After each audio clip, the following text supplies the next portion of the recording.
الحمد لله رب العالمين والعاقبة للمتقين الصلاة والسلام على سيد الرسل وخاتم النبيين۔ کئی دوستوں کا اصرار تھا کہ قرآن مجید فرقان حمید کی تفسیر اللہ تعالیٰ کی توفیق سے ریکارڈ ہو چکی ہے اور اللہ کے بندے اس سے نفع بھی حاصل کر رہے ہیں۔ اب ہماری خواہش ہے کہ حدیث شریف کی وہ کتاب جس میں تکرار بھی نہیں اور تقریباً ہر عنوان پر احادیث مبارکہ جمع کر دی گئی ہیں، یعنی مشکات شریف، اس کا درس بھی ریکارڈ کروا دیا جائے۔ تو اللہ کے فضل سے، اللہ کی عنایت سے آج سے جمعۃ المبارک کے موقع پر درس مشکات شریف یہ بیان ہوا کرے گا۔ اللہ کا ارشاد ہے ما آتاکم الرسول فخذوہ، یہ میرا پیارا رسول صلی اللہ علیہ وسلم جو کچھ تمہیں دیویں وہ لے لو، اس پر عمل کرو۔ وما نہاکم عنہ فانتہوا، اور جس چیز سے روک دیں میں اس سے رک جاؤ۔ جب یہ ثابت ہو جائے کہ یہ فرمان رسول ہے قطعاً یقیناً، حدیث میں نہ سنداً کوئی کمزوری ہے، نہ متن میں کوئی کمزوری ہے، درایت کے بھی مطابق ہے، قرآن کے بھی مخالف نہیں ہے، تو اس حدیث پر عمل کرنا لازم ہوتا ہے۔ تو صاحب مشکات نے کتاب الایمان شروع کرنے سے پہلے وہ حدیث نقل فرمائی ہے جسے آدھا دین کہا جاتا ہے۔ آدھا دین، وہ حدیث کیا ہے کہ ایک عورت تھی جس کا نام تھا ام قیس۔ مکہ شریف کے ایک آدمی نے اسے نکاح کی دعوت دی۔ یہ عورت مدینہ شریف میں تھی، نکاح کا پیغام دینے والا مکہ شریف میں تھا۔ تو اس عورت نے کہا جب تک تم ہجرت نہیں کرو گے میں تم سے نکاح نہیں کر سکتی۔ تو اس آدمی نے نکاح کرنے کے لیے مکہ شریف سے مدینہ شریف کی طرف ہجرت کی۔ جب اس نے نکاح کے لیے ہجرت کی تو اب ایک سوال پیدا ہوا کہ اس شخص کو کیا ہجرت کا ثواب ملے گا کہ نہیں ملے گا، کیونکہ اس نے تو اللہ رسول کے لیے ہجرت نہیں کی، اس نے تو عورت کے لیے ہجرت کی ہے۔ تو امیر المؤمنین امام المتقین حضرت سیدنا عمر فاروق رضی اللہ عنہ حدیث کے راوی ہیں۔ وہ فرماتے ہیں کہ نبی کریم علیہ السلام نے ارشاد فرمایا کہ بھئی سن لو، انما الاعمال بالنیات، عملوں کا دار و مدار نیتوں پر ہوتا ہے۔ عمل کا ثواب تب ملے گا جب نیت ٹھیک ہوگی، اگر نیت ٹھیک نہیں تو خواہ کتنا بھی اچھا کام کرے اس کو اس عمل کا ثواب نہیں ملے گا۔ مثلاً کوئی بندہ مسجد میں آیا، نیت یہ ہے کہ میں جا کے نماز پڑھوں گا تاکہ لوگوں کے اندر میرا وقار بنے کہ بڑا اچھا آدمی ہے، نمازی پرہیزگار ہے۔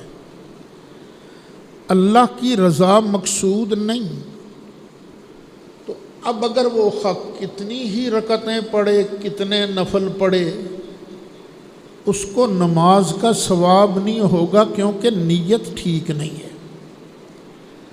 نیت درست ہو تو عمل کا ثواب ملتا ہے۔ اچھا، بعض اوقات عمل ایک ہوتا ہے، اس ایک عمل میں نیتیں کئی ہوتی ہیں، تو اس ایک عمل پر نیتوں کے متعدد ہونے کی وجہ سے اس کا ثواب کئی گنا بڑھ جائے گا۔ مثلاً ایک بندہ مسجد میں آتا ہے تو نیت یہ بھی ہوتی ہے کہ میں اعتکاف بھی کروں گا۔ یہ جو نفلی اعتکاف ہے نا، اس کے لیے روزہ شرط نہیں، پورا دن اور رات شرط نہیں، 1 منٹ کا بھی ہو سکتا ہے۔ میں اعتکاف بھی کروں گا، نماز بھی پڑھوں گا، پھر مسجد کے امام صاحب کچھ مسئلے بتائیں گے، دین کی باتیں بتائیں گے، میں دین کی باتیں سنوں گا، میں اپنے مسلمان بھائیوں سے ملاقات کروں گا۔ اب نیتیں بدل رہی ہیں، تو جتنی نیتیں ہوں گی اتنی نیتوں کے مطابق اللہ تعالیٰ اس ایک عمل پر ثواب عطا فرمائے گا۔ اب نبی کریم علیہ السلام نے اس بات کو بیان فرمایا کہ سن لو، انما الاعمال بالنیات، عملوں کا دار و مدار نیتوں پر ہوتا ہے۔ وَإِنَّمَا لِامْرِئٍ مَّا نَوَىٰ، اور بندے کے لیے وہی ہے جس کی اس نے نیت کی، جس کام کی اس نے نیت کی بندے کو اسی کا ثواب ملے گا۔ فَمَنْ كَانَتْ هِجْرَتُهُ إِلَى اللَّهِ وَرَسُولِهِ، تو جس کی ہجرت ہو اللہ کی طرف اور اللہ کے رسول کی طرف، مکہ شریف میں موجود ہے، اللہ کی طرف ہجرت کر کے مدینہ منورہ آ رہا ہے، رسول اللہ کی طرف ہجرت کر کے مدینہ منورہ آ رہا ہے، تو ہجرتہ فہجرتہ الی اللہ ورسولہ، تو اس کی ہجرت اللہ اور رسول کی طرف سمجھی جائے گی۔ اب یہاں ایک بات ہے قابل غور، اللہ کا گھر کہاں ہے؟ مکہ شریف میں، اور مکہ شریف میں رہنے والا اللہ کے گھر کے پڑوس میں رہنے والا اللہ کے لیے ہجرت کر رہا ہے، کہاں؟ جہاں رسول اللہ موجود ہیں، تو کیا نتیجہ نکلا؟ اللہ اسی کو ملے گا جس کے پاس دامن مصطفیٰ ہوگا۔ دامن مصطفیٰ چھوڑ کر خدا نہیں مل سکتا۔ خدا اگر ملے گا تو اس کو ملے گا جس کے ہاتھ میں دامن محبوب ہوگا۔ آپ سورۃ فاتحہ نہیں پڑھتے؟ اس میں دعا مانگتے ہو، اہدنا الصراط المستقیم، یا اللہ ہمیں سیدھا راہ دکھا۔ سیدھا راہ کون سا ہے؟ اللہ والا۔ یا اللہ اپنی طرف ہمیں آنے کی توفیق عطا فرما۔ لیکن آگے کیا فرمایا؟ سیدھا راستہ کون سا ہے؟ صراط الذین انعمت علیہم، راستہ ان لوگوں کا جن پر یا اللہ تو نے انعام کیا۔ پتہ چلا کہ یہ ثواب اسی کو ملے گا جس کے ایک ہاتھ میں اللہ کا قرآن ہوگا، دوسرے ہاتھ میں اللہ کے بندوں کا دامن ہوگا۔ تو فرمایا کہ جس کی ہجرت اللہ رسول کے لیے ہوگی تو اسی کی ہجرت اللہ اور اس کے رسول کے لیے مانی جائے گی۔ چونکہ یہ عوامی درس مشکات ہے، اس لیے میں یہاں وہ فنی باتیں نہیں کروں گا کہ یہاں شرط ہے، جزا ہے، شرط اور جزا میں منافات ہونی چاہیے۔ تو یہاں شرط بھی ایک ہے، جزا بھی ایک ہے، تو یہ کیا ہے؟ یہ فنی باتیں ہیں، یہ یہاں عرض نہیں کروں گا، بس اشارہ کر دیتا ہوں کہ یہاں کچھ عبارت محذوف ہے۔ اعلیٰ حضرت اسی لیے فرماتے ہیں نا کہ بخدا خدا کا یہی ہے در، نہیں اور کوئی مفر مکر، جو وہاں پہ ہو یہی آگے ہو، جو یہاں نہیں تو وہاں نہیں، بلغ العلا بکمالہ کشف الدجی علیہ حسنت جمیع خصالہ، صلوا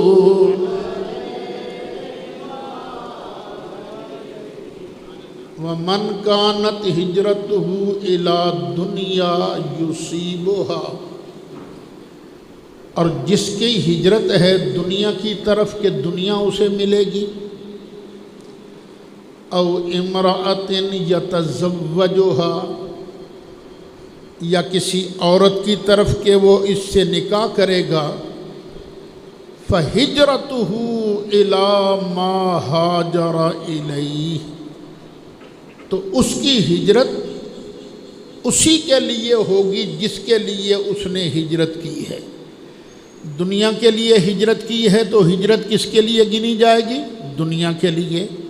اگر عورت سے شادی کرنے کے لیے ہجرت کی ہے تو کس کے لیے ہجرت گنی جائے گی؟ اس عورت کے لیے۔ اور اگر اللہ کی رضا کے لیے، رسول اللہ کی خدمت کے لیے ہجرت کی ہے تو اب اس کی ہجرت اللہ اور اس کے رسول کے لیے گنی جائے گی۔ حضرت امام بخاری رحمۃ اللہ علیہ، انہوں نے جب بخاری شریف لکھی تو اس بخاری شریف کا پہلا باب انہوں نے قائم کیا، کیف کان بدء الوحی الی رسول اللہ صلی اللہ علیہ وسلم، کہ نبی کریم علیہ السلام کی طرف وحی کی ابتدا کیسے ہوئی۔ یہ ہے بخاری کا پہلا باب۔ اب محدثین کا طریقہ یہ ہے کہ اس مسئلے کو جو ہیڈ لائن بنایا گیا ہے ترجمۃ الباب، اس کی مناسبت کے لیے وہ حدیثیں بیان کرتے ہیں۔ دیکھو اس حدیث سے بھی یہی مسئلہ ثابت ہو رہا ہے، دوسری حدیث سے بھی یہی مسئلہ ثابت ہو رہا ہے۔ جتنی حدیثیں آتی ہیں ان سے وہی مسئلہ ثابت ہوتا ہے جو ہیڈ لائن، جو ترجمۃ الباب جو بطور چیپٹر بیان کیا گیا ہے۔ تو امام بخاری نے بھی پہلی حدیث جو بیان کی وہ یہی کہ انما الاعمال بالنیات۔ اب یہاں محدثین میں بحث شروع ہو گئی، اس حدیث کا وحی کی ابتدا سے کیا تعلق ہے؟ بڑا زور لگایا محدثین نے، شارحین نے بڑا زور لگایا کہ کوئی بات بن جائے، لیکن سچی بات ہے کسی شارح سے اس سوال کا جواب نہیں بنا۔ یہ جو بخاری شریف پڑھانے والے حضرات ہیں نا، یہ جب شروع کرتے ہیں نا بخاری شریف پڑھانا، تو بخاری شریف کی جو بڑی بڑی شرح ہیں، عمدۃ القاری، فتح الباری، ارشاد الساری، یہ 3 کتابیں تو لازماً دیکھتے ہیں کہ ان بزرگوں نے حدیث کا مطلب کیا بیان کیا ہے۔ پھر جب 7-8 مرتبہ پڑھا لیتے ہیں نا بخاری شریف، پھر وہ جو 2 بڑی کتابیں ہیں نا عمدۃ القاری، فتح الباری، وہ پھر چھوڑ دیتے ہیں۔ اب پڑھانے کے لیے مطالعہ کرتے ہیں تو صرف ایک کتاب سامنے رکھتے ہیں، اس کا نام ہے ارشاد الساری، امام اجل امام قسطلانی کی کتاب ہے۔ انہوں نے 3 مناسبتیں بیان کی، 3 کہ حدیث الباب سے اس حدیث کی یہ مناسبت ہے، یہ مناسبت ہے، یہ مناسبت ہے۔ لیکن ہمارے امام اہل سنت حضرت مولانا شاہ احمد رضا خان فاضل بریلوی رحمۃ اللہ علیہ نے ارشاد الساری پر حاشیہ بھی لکھا اپنے قلم سے، اور اللہ کی شان وہ کچھ حصہ مختصر جامعہ نظامیہ لاہور میں ایک استاد ہوتے تھے جن کا نام تھا غلام مصطفیٰ شاہ عقیل، جامعہ نظامیہ رضویہ کے استاد تھے۔ انہوں نے امام کا یہ حاشیہ خود اپنی نگرانی میں چھپوایا، اور مزے کی بات یہ ہے کہ آخر میں امام نے جو عربی زبان میں لکھا تھا اس کی فوٹو بھی درج کر دی۔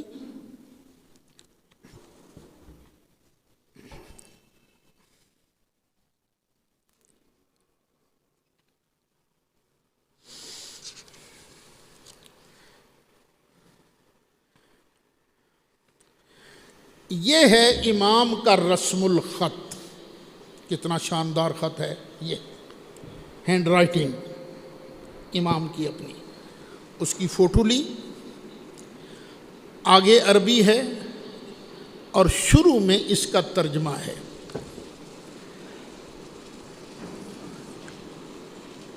اب یہاں امام اپنی طرف سے اس حدیث انما الاعمال بالنیات کا ترجمۃ الباب سے تعلق بیان کرتے ہیں۔ امام بخاری دراصل تذکرہ وحی کے بعد آیت انا اوحینا اور اس کے بعد حدیث انما الاعمال بالنیات اس لیے لائے ہیں تاکہ یہ بتائیں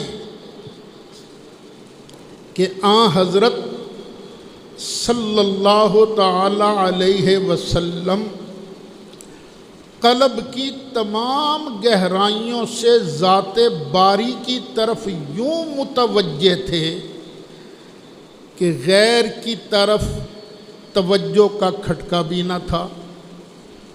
تو جس شخص میں بھی قبل ازیں ایسی توجہ اور للہیت پائی گئی تھی، اسے اللہ تعالیٰ نے نبوت سے سرفراز فرمایا کہ انا اوحینا الیک کما اوحینا الی نوح والنبیین من بعدہ کا مطلب یہی بنتا ہے، اور یہ سرفرازی ثمرہ تھا ان کی نیت کے اخلاص کا کہ انما الاعمال بالنیات، لہٰذا پہلے وحی کی ابتدا کا ذکر کیا، پھر آپ کے منصب نبوت سے سرفراز ہونے کا آیت کے ذریعہ، پھر حدیث کے ذریعہ اس سرفرازی کی وجہ بیان فرمائی۔ باریک بات ہے، ضروری تھی کرنی، ہو سکتا ہے کسی کو سمجھ آ ہی گئی ہو، تو جو امام نے لکھا ہے جس کو اس کی سمجھ آ گئی ہے وہ امام کے لیے دعائے بلندی درجات ضرور کرے کہ اللہ تعالیٰ ایسے عظیم المرتبت کی قبر پر کروڑوں کروڑوں اربوں کھربوں رحمتیں نازل فرمائے۔ یہ ذرا نقل بھی کر لیں۔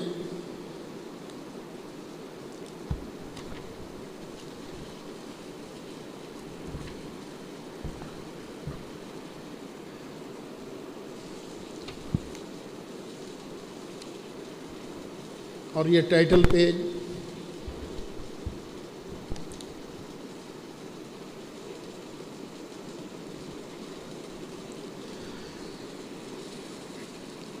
اب آگے شروع ہوتا ہے کتاب الایمان،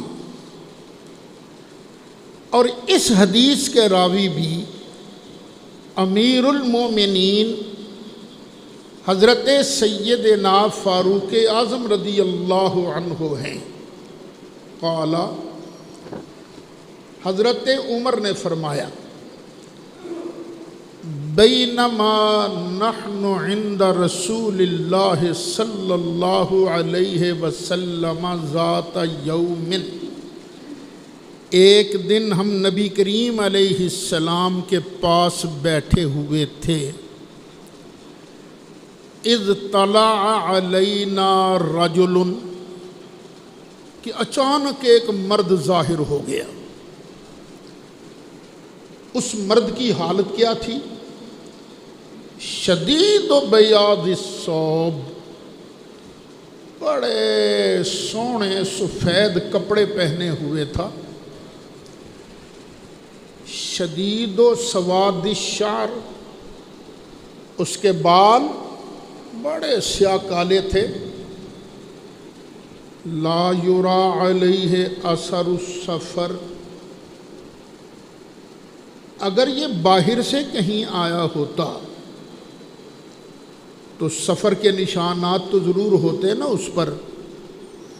آپ بائک پر ہی گھنٹہ گھر تک جائیں تو گھنٹہ گھر تک پہنچتے پہنچتے کپڑوں پر جسم پر سفر کے نشانات تو پڑتے ہیں نا، اور وہ پیدل سفر یا ڈاچیوں پر سفر کا کوئی نشان بھی نہیں تھا اس پر، نہ گرد نہ غبار۔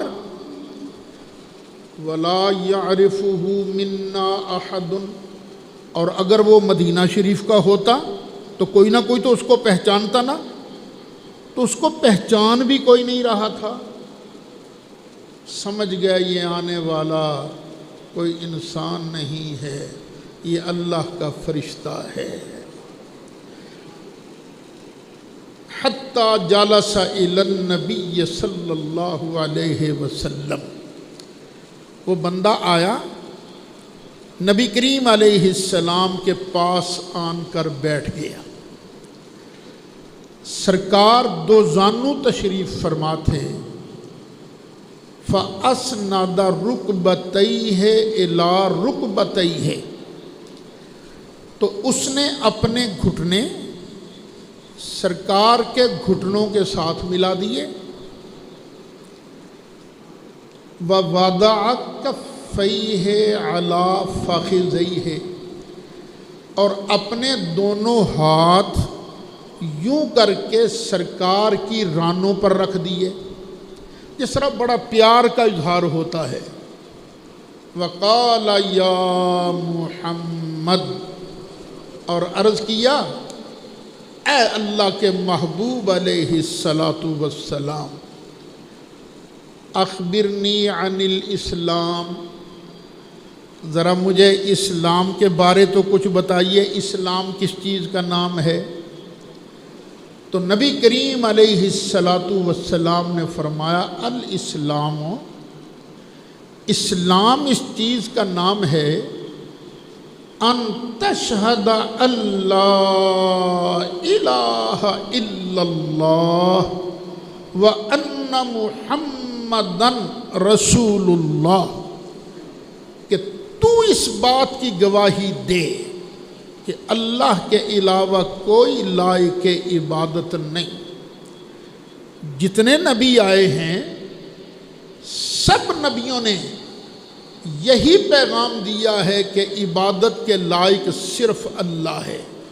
اپنی نبوت، اپنی رسالت کی دعوت دی اور فرمایا تو اس بات کی گواہی دے کہ محمد اللہ کے رسول ہیں۔ یہ سرکار اسلام کی تفصیلات بیان فرما رہے ہیں۔ وَتُقِيمَ الصَّلَاةَ، اور تو نماز قائم کرے، اور یہ نماز جو ہے یہ تو اسلام کا بڑا اہم رکن ہے نا۔ وَتُؤْتِيَ الزَّكَاةَ، اور تو زکوٰۃ بھی دے، گواہیاں بھی دے، نماز بھی پڑھے، زکوٰۃ بھی ادا کرے۔ وَتَصُومَ رَمَضَانَ، اور تو رمضان کے روزے رکھے۔ وَتَحُجَّ الْبَيْتَ، اور تو اللہ کے گھر کا حج کرے۔ اِنِ اسْتَطَعْتَ إِلَيْهِ سَبِيلًا، اگر تو وہاں تک پہنچنے کی طاقت رکھتا ہے تو تجھ پر حج کرنا زندگی میں ایک مرتبہ لازم ہے کہ تو اللہ کے گھر کا حج کرے۔ لیکن حج کس پر فرض ہے؟ جس کے پاس استطاعت ہو۔ اب سرکار نے یہ بیان کی 5 چیزیں، تو سوال پوچھنے والے نے کہا صدقتا، آپ نے بالکل ٹھیک فرمایا ہے۔ جب اس نے کہا نا جی آپ نے بالکل ٹھیک فرمایا ہے، حضرت عمر کہتے ہیں فعجبنا لہو، ہمیں اس پر تعجب ہوا۔ کس بات کا؟ یسألہ ویصدقہ، پوچھتا بھی ہے اور تصدیق بھی کرتا ہے۔ ہمارے پاس بھی لوگ مسئلے پوچھنے آتے ہیں کہ استاد جی یہ مسئلہ کیسا ہے، ہم جواب دیتے ہیں۔ کبھی کسی نے نہیں کہا جی تساں ٹھیک جواب دیتا ہے، یہ ہاں ٹھیک ہے جی ایسے ہی ہوگا۔ اور ٹھیک جواب کون کہتا ہے کہ آپ نے جواب ٹھیک دیا ہے؟ جس کا اس فن کے ساتھ مہارت ہو، جس کی اس فن کے ساتھ مماثلت ہو۔ اس نے کہا جی بالکل آپ نے ٹھیک جواب دیا۔ پھر اس نے کہا فَأَخْبِرْنِي عَنِ الْإِيمَانِ، آپ نے اسلام کے بارے تو بتا دیا، اب ذرا ایمان کے بارے بتائیے، ایمان کس چیز کا نام؟ فرمایا ان تؤمن باللہ، کہ تو اللہ پر ایمان لائے۔ پر اللہ پر ایمان کیسا لانا ہے؟ جیسے مصطفیٰ نے بتایا ہے۔ یہ نہیں کہ میں اللہ کو مانتا ہوں مانتا ہوں مانتا ہوں مانتا ہوں، اُدیاں تیاں بھی نے، اُدے پتر بھی نے، نہیں، اس طرح نہیں ماننا۔ اس طرح ماننا ہے لم یلد ولم یولد ولم یکن لہ کفوا احد، اللہ کو اس طرح ماننا ہے کہ کہ وہ کسی کا محتاج نہیں، سارے نبی، سارے ولی، سارے فرشتے، کل کائنات اللہ کی محتاج ہے، لیکن اللہ کسی کا محتاج نہیں۔ اللہ کو مانو، وملائکتہ، اور اس کے فرشتوں کو مانو۔ یہ مانو کہ ایک مخلوق اور ہے، ہمیں نظر نہیں آتی لیکن ہے صحیح، ان کا نام ہے فرشتے۔ اللہ نے ان کو بڑی پاوریں دی ہیں، بڑی طاقتیں دی ہیں، بڑی عظمتیں دی ہیں۔ وَکُتُبِہ، اور اللہ کی کتابوں کو بھی ماننا ہے، یعنی جتنا پیغام اللہ نے پہلے نبیوں پر کتب کے ذریعے نازل فرمایا ان سب کو ماننا ہے۔ ہاں ایک بات ہے کہ قرآن محفوظ ہے، باقی کی کتابیں محفوظ نہیں۔ اِنَّا نَحْنُ نَزَّلْنَا الذِّكْرَ وَإِنَّا لَهُ لَحَافِظُونَ۔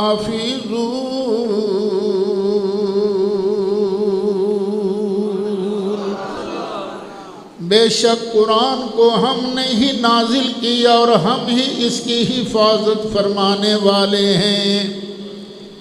اللہ کی کتابوں کو مانیں،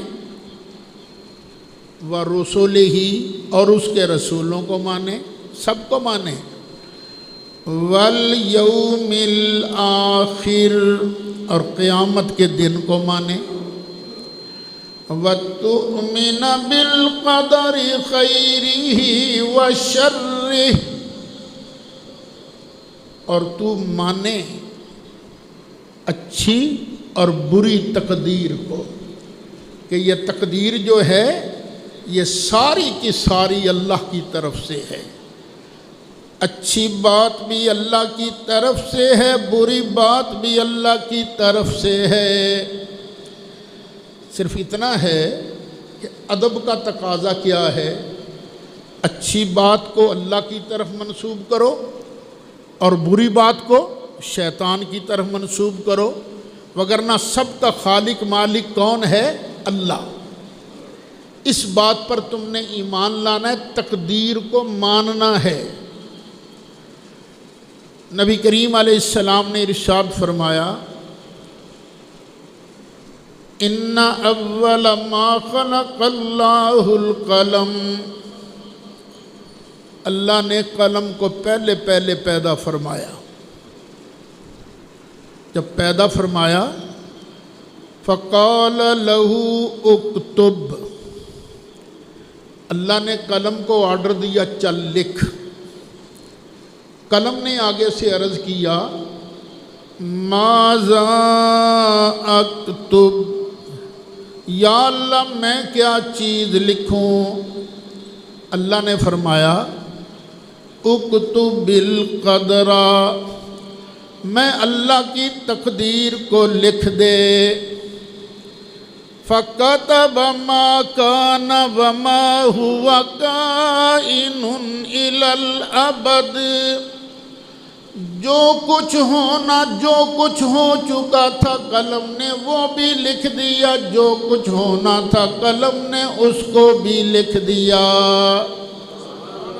قلم سے پہلے کیا ہو چکا تھا؟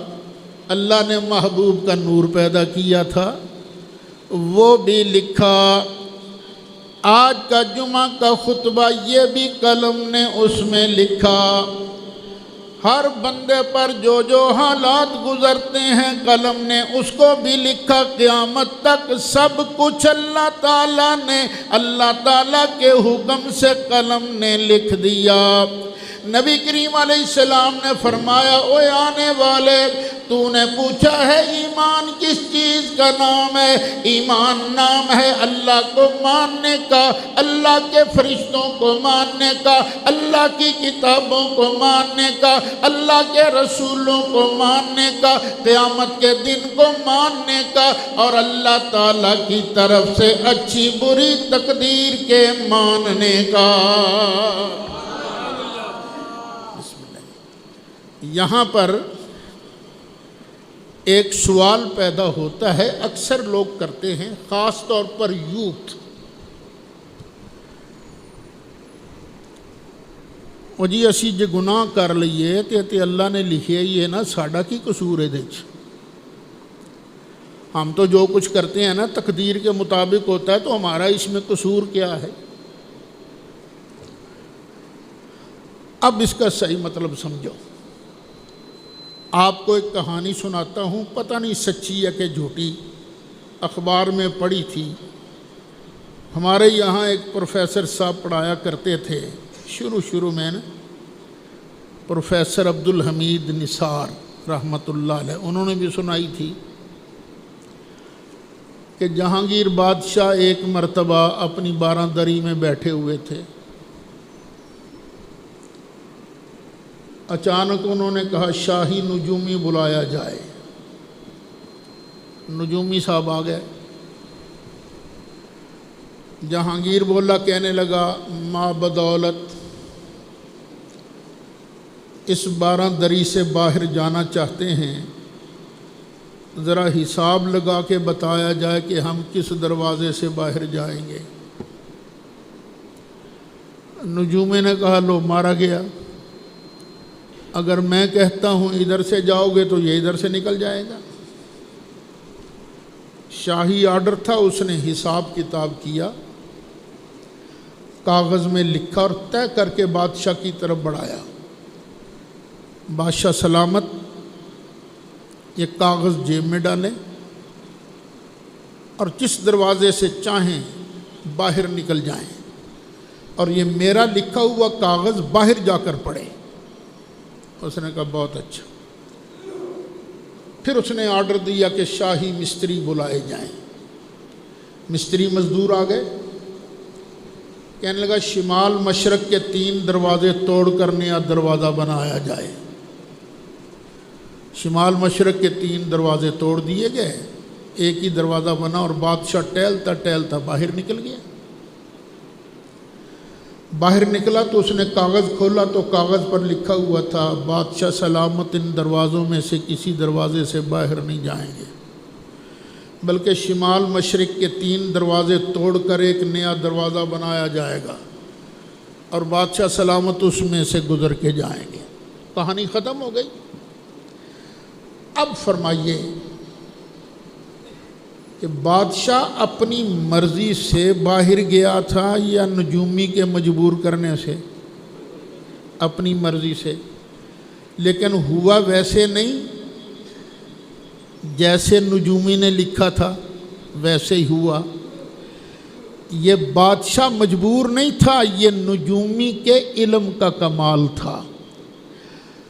کروڑوں نجومی ایک طرف، خربوں نجومی ایک طرف، میرے اللہ کا علم ایک طرف۔ اللہ تعالیٰ نے مجھے بھی پیدا کیا، آپ کو بھی پیدا کیا، کل کائنات کو پیدا کیا، پھر ہمیں نیکی کا بھی اختیار دیا، برائی کا بھی اختیار دیا۔ اے میرے بندے تیری مرضی، برا کام کر یا اچھا کام کر، اگر اچھا کام کرے گا تو یہ تیرے لیے ثواب کا سبب ہوگا، اگر برا کام کرے گا تو تیرے لیے عذاب کا سبب ہوگا۔ لیکن ہو اسی طرح رہا ہے جیسے اللہ تعالیٰ کے حکم سے قلم نے لکھا تھا۔ یہ ہماری مجبوری نہیں، یہ تو اللہ کے علم کا کمال ہے کہ قیامت تک جس بندے نے بھی جو کچھ کرنا ہے وہ اسی کے علم کے مطابق ہو رہا ہے۔ اسی کا نام ہے تقدیر۔ جب سرکار نے یہ جواب ارشاد فرمایا، پھر کہنے لگا صدقتا، آپ نے سچ کہا ہے، آپ نے سچ کہا ہے۔ پھر کہنے لگا فَأَخْبِرْنِي عَنِ الْإِحْسَانِ، ذرا احسان کے بارے تو بتائیے، احسان کس چیز کا نام ہے؟ کتنی چیزیں اس نے پوچھی؟ پہلے ایمان، اسلام، پہلے اسلام پھر ایمان، اب احسان۔ نبی کریم علیہ السلام نے ارشاد فرمایا احسان اس چیز کا نام ہے ان تعبد اللہ کأنک تراہ۔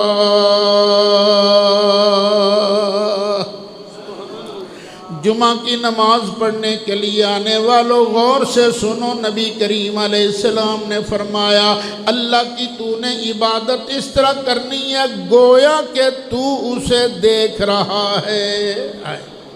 بادشاہ سلامت سامنے موجود ہوں، بندے کی پوری توجہ بادشاہ کی طرف ہوتی ہے تو تو بھی نماز اس طرح پڑھ، اللہ کی پوجا اس طرح کر، زکوٰۃ اس طرح ادا کے گویا تو اللہ کو دیکھ رہا ہے، اللہ کو دیکھ کے تو نماز پڑھ رہا ہے۔ فَإِن لَّمْ تَكُن تَرَاهُ فَإِنَّهُ يَرَاكَ، اگر تو اسے نہیں دیکھ سکتا، تیری اتنی پسلی نہیں، تو پھر یہ تو یقین کر کے اللہ تعالیٰ مجھے دیکھ رہا ہے۔ بندہ نماز شروع کرے اللہ اکبر اور یہ ذہن میں پختہ ہو کہ میرے اللہ اکبر کہنے کو اللہ دیکھ رہا ہے، تو کیا لطف ہوتا ہے اس نماز کا۔ اللہ ہمیں بھی ایسی نماز نصیب فرمائے۔ پھر نماز پڑھنے کا طریقہ کیا ہے؟ جو پڑھتے جاؤ اس کی طرف دھیان ہو، کیا کہ سبحانک اللہم، اے اللہ تو تو ہر عیب سے پاک ہے، میں تیری تسبیح پڑھتا ہوں، میں یہ اقرار کرتا ہوں کہ تیرے اندر کوئی عیب نہیں ہے، وَبِحَمْدِکَ، اور یا اللہ میں تیری تعریف کرتا ہوں۔ یہ اس طرح جو کہہ رہا ہے نا، بس اس کے ترجمے کی طرف دھیان کرے تو یہ ہے احسان۔ اور یہ جو تصوف کا لفظ ہے یہ اسی کا مترادف ہے۔ تصوف اور احسان ان میں کوئی فرق نہیں۔ جو تصوف احسان ہے وہ تصوف ہے، اور جو تصوف احسان کے منافی ہے وہ کبھی تصوف نہیں ہو سکتا۔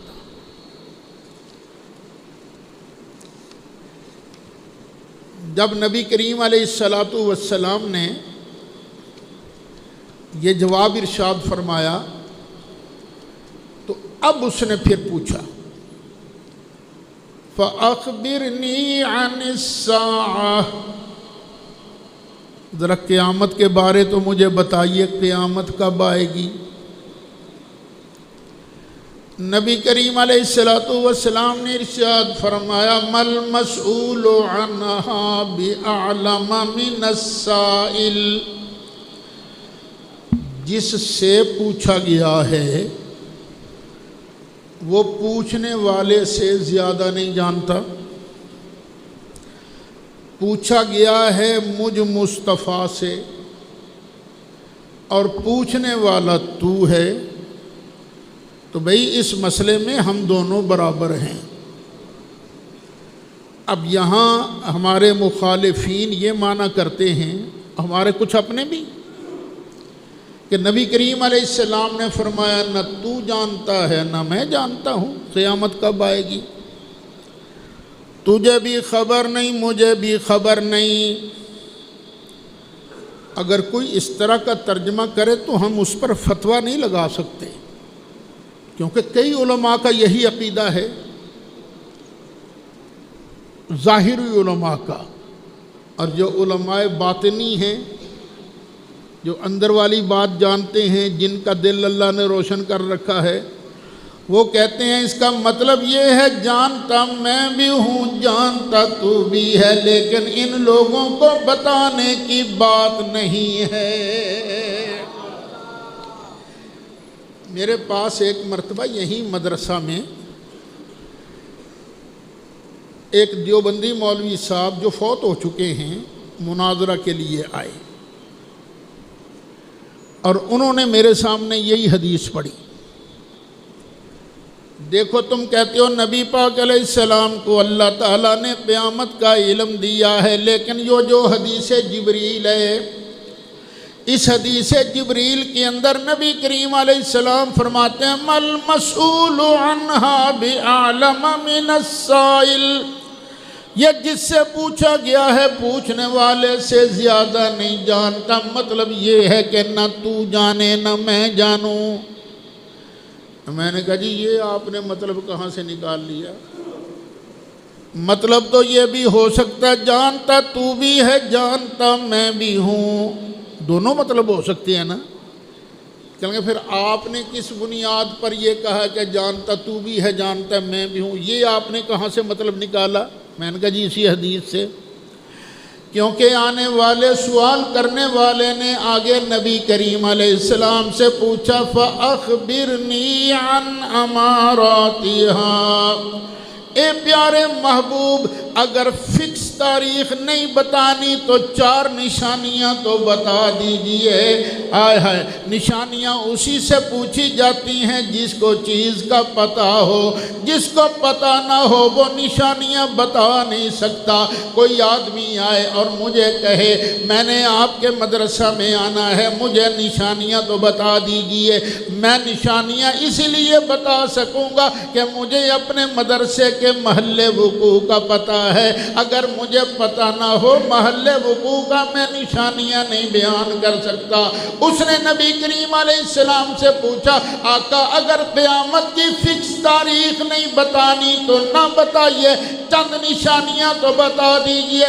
نبی کریم علیہ السلام نے فرمایا انت لدل امت ربتها، پہلی نشانی یہ ہے کہ لونڈی اپنی مالکن کو جنے گی، یعنی وقت آ جائے گا کہ بیٹیاں اپنی ماں کے ساتھ ایسا سلوک کریں گی جیسے مالک اپنے نوکروں کے ساتھ سلوک کرتا ہے۔ ماں کا حیا نہیں رہے گا، ماں باپ کا حیا نہیں رہے گا، یہ پہلی نشانی سرکار نے فرمایا۔ وَأَن تَرَى الْحُفَاةَ الْعُرَاةَ الْعَالَةَ رِعَاءَ الشَّاءِ،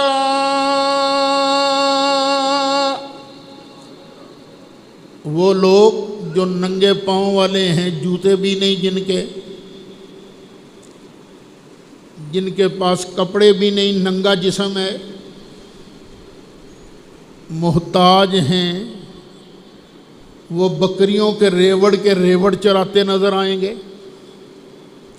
یہ بھی ہوگا کہ بالکل محتاج لوگ بہت امیر بن جائیں گے۔ یتطاولون فی البنیان، اور یہ لوگ عمارتوں پر فخر کریں گے، اور دیکھیا میری بلڈنگ ایڈی ہے، میرا مکان ہے انہیں مرلیاں چھے، ایڈا اچھا مکان ہے میرا، عمارتوں میں فخر کریں گے۔ نبی کریم علیہ السلام نے یہ نشانیاں بیان فرمائی۔ قالا، اب حضرت عمر پھر فرماتے ہیں ثم انطلقا، پھر وہ بندہ چلا گیا۔ فلبثت ملیا، میں تھوڑی دیر تک سرکار کے پاس بیٹھا رہا۔ ثم قال لی، پھر اللہ کے محبوب نے مجھ سے پوچھا یا عمر اتدری من السائل، عمر کیا جانتے ہو یہ سوالی کون تھا؟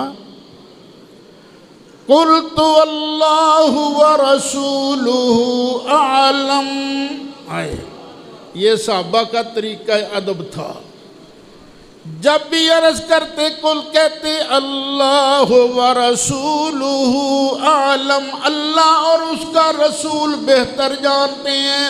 کئی مولوی صاحبان کہتے ہیں رسول اللہ کا نام اللہ کے نام کے ساتھ نہیں لینا چاہیے، لیکن مشکات کی یہ حدیث جبریل جو کئی کتابوں کے اندر موجود ہے، اس میں حضرت عمر یہ کہتے ہیں یا رسول اللہ آپ نے پوچھا یہ سوالی کون تھا؟ میں تو نہیں جانتا، اللہ ورسولہ اعلم، اللہ جانتا ہے یا اللہ کا رسول جانتا ہے۔ سرکار خدا سے خدا نہیں ہے، لیکن خدا سے جدا بھی نہیں ہے۔ سرکار نے فرمایا فَإِنَّهُ جبریل، یہ آنے والا جبریل تھا، جبریل تھا۔ کیوں آیا تھا؟ اتاکم، یہ تمہارے پاس آیا تھا، یعلمکم دینکم، تاکہ یہ تمہیں تمہارا دین سکھائے، کہ جب کسی سے پوچھا جائے نا تو اس کا ادب، اس کا احترام ضروری ہے، اور مسئلہ پوچھتے وقت لڑنا نہیں چاہیے، بلکہ بڑی نیاز مندی کے ساتھ، عاجزی کے ساتھ مسئلہ پوچھنا چاہیے۔ تو الدین کلہ ادب، سارے کا سارا دین ادب کا نام ہے۔ تو جبریل علیہ السلام نے مسائل بھی پوچھے اور سرکار کا ادب بھی کیا، تو ہمیں بھی اللہ تعالیٰ سرکار کا بھی ادب کرنے کی توفیق عطا فرمائے، اور اپنے اساتذہ کا، جن سے ہم اپنا علم سیکھتے ہیں، اللہ ہمیں بھی ان کا ادب نصیب فرمائے۔ تو آئندہ جمعہ یہیں سے آگے بات چلے گی اور شروع ہوگی کہ نبی کریم علیہ السلام نے قیامت کی فکس تاریخ کیوں نہیں بتائی، ایک، اور کیا نبی کریم علیہ السلام کو قیامت کی فکس تاریخ کا علم تھا کہ نہیں۔ انشاءاللہ یہ دو باتیں پہلے بیان ہوں گی، اس کے بعد آگے شروع ہوگی۔ اب سنتیں ادا فرما لیجیے۔